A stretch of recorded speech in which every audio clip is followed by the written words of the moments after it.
Have you ever felt like you're running a race you never signed up for?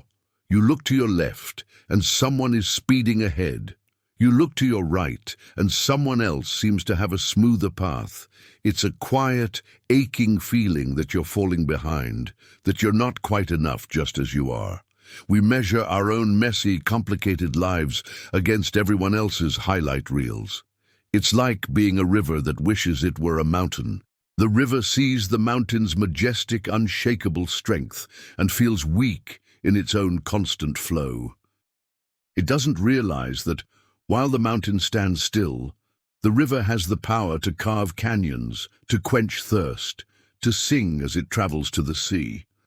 Both are powerful, but in completely different ways. There was once a young artist who felt this way every single day. He lived in a small city apartment, and his dream was to create paintings that would make people feel something. But his canvas often stayed terrifyingly blank. He would spend hours scrolling through his screen, watching other artists. One had 1 million followers for their digital art. Another was famous for their hyper-realistic portraits. A third had a vibrant, popular studio full of light and laughter. And he felt stuck. His own work felt simple, quiet, unimportant. He tried to paint like the others, bold, bright, dramatic. But it never felt right. It wasn't him. The frustration built until he could barely pick up a brush. The voice in his head was a constant critic. Why can't you be like them? What is wrong with you? One afternoon, overwhelmed by the silence of his own apartment and the noise in his own mind, he did the only thing that ever brought him a sliver of peace. He went for a long walk, ending up in the city's vast botanical garden. He wandered without purpose until he found himself in a quiet greenhouse, a humid haven filled with the scent of earth and flowers. In the corner, an elderly gardener was tending to a collection of plants. He moved with a slow, deliberate grace, his hands careful and knowing. The young artist sat on a nearby bench, simply watching. The gardener noticed him and gave a small, kind nod. "A heavy mind today?" the old man asked, his voice as soft as the soil he worked with. The artist was surprised. "Is it that obvious?" "The shoulders tell a story the mouth often won't," the gardener replied, not looking up from the orchid he was gently repotting. "What weighs them down?" And for some reason, the young artist told him, he spilled everything. The pressure, the comparisons, the feeling that his art would never matter because it wasn't like anyone else's. The old gardener listened patiently, finishing his task. He wiped his hands on his apron and pointed to 2 plants on the table in front of them. "Look at this cactus," he said. "It is tough, resilient. It needs very little water. It thrives in the blazing sun. Its beauty is in its strength, its surprising flowers, its ability to survive where others cannot." He then gestured to the orchid next to it. "And this one? It is delicate, requiring specific humidity, just the right amount of filtered light. Its beauty is in its elegance, its intricate blooms, its rare and fragile nature." He turned to the young man. "Now tell me, which one is the better plant?" The artist looked confused. "That's a silly question. They're completely different. You can't compare them." "Exactly," the gardener said, a warm smile spreading across his face. "You cannot water a cactus like an orchid, or it will rot. You cannot give an orchid the harsh sun of the cactus, or it will wither. Each one is magnificent, but only when it is cared for according to its own nature." He placed a hand on the young man's shoulder. "Your spirit, your art. It is not a cactus, and it is not an orchid. So why are you trying to water it by someone else's rules? Why are you forcing it to live in someone else's sun?"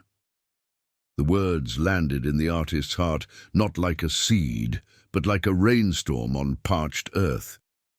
He saw the truth of it instantly. He had been trying to grow a cactus when his soul was an orchid. Or perhaps he was a willow tree, trying to stand rigid like an oak. He had been so busy comparing his needs to others that he forgot to tend to his own. He thanked the old man and walked home, not with a plan, but with a new feeling: permission. The next morning, he didn't open his social media. He didn't look at what anyone else was creating. He simply stood in front of his own blank canvas, took a deep breath, and asked himself a question he hadn't asked in years. What do I feel like painting? He thought about the quiet moments he truly loved. The way the morning light hit the brick wall of the building across the street. The gentle, lonely beauty of a single street lamp in the fog. The peaceful expression on the face of the old woman who ran the corner bakery. He began to paint that. He painted with soft greys and gentle blues.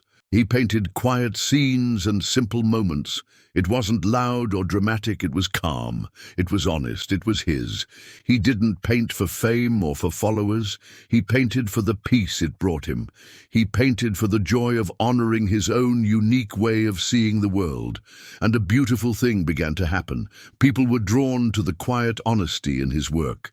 They told him his paintings felt like a deep, calming breath. They said they saw beauty in their own ordinary world after seeing it through his eyes. He hadn't found a huge audience, but he had found his audience. And for the first time, he felt like a true artist, not because he was like anyone else, but because he was finally, fully himself.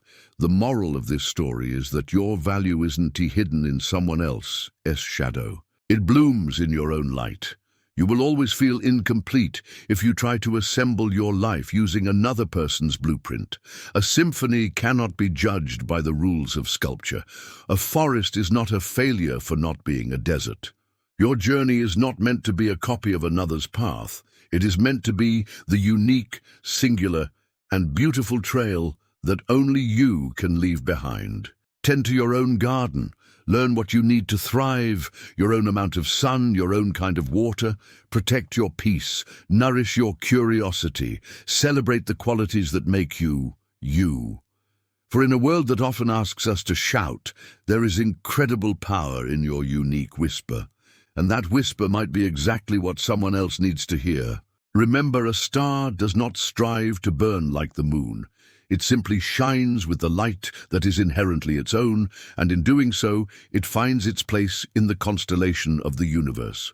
So go on, shine with your own light. If this story reminded you to honor your own path, please share it with someone who might need to hear it, and follow along for more tales to help light the way.